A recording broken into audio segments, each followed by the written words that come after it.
So at long last, I'm going to do an OBT husbandry guide. I thought I had done one a while ago, but I've been asked frequently lately. It seems like they're getting popular again about doing one of these.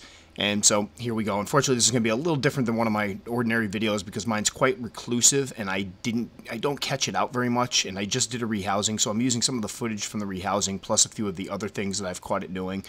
And some stills to just kind of make it interesting because this is going to involve some talking.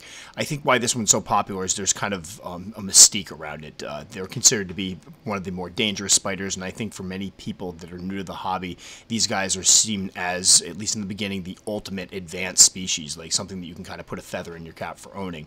And I think that attracts a lot of attention with them. They aren't one I recommend as a beginner. Now, caveat, that's not to say that people can't keep them as beginners, but I do think that, and as evidenced by the fact that I've had 3 different people over the course of the last couple of years offer to give me theirs because they were scared of them, I do think they can be overwhelming to new keepers. And part of the issue is that while some tarantulas are very reclusive and others can be defensive, these guys are almost borderline aggressive when upset.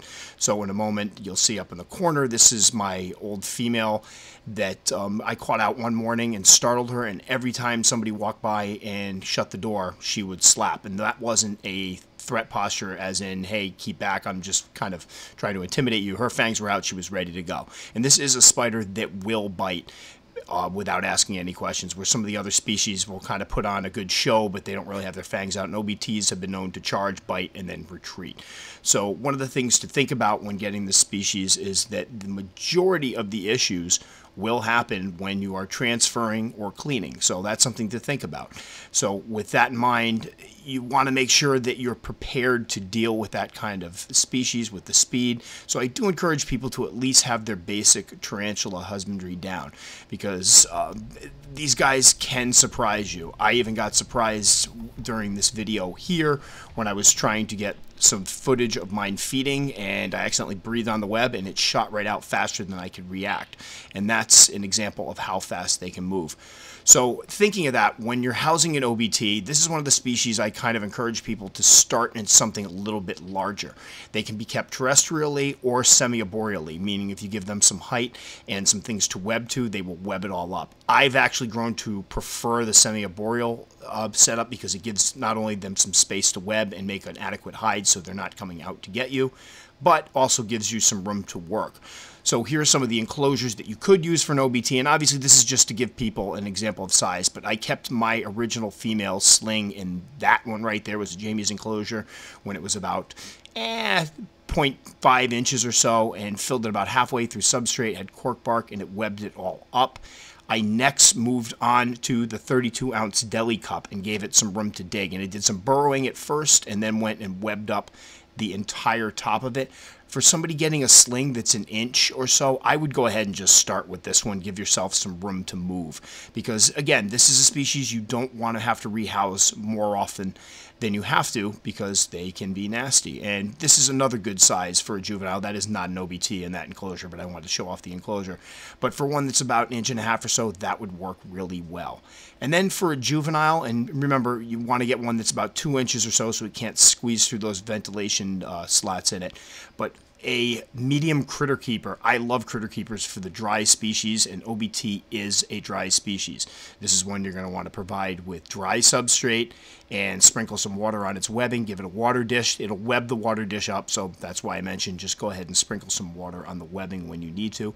But something this size would hold an OBT up to about 4, maybe even 5 inches or so.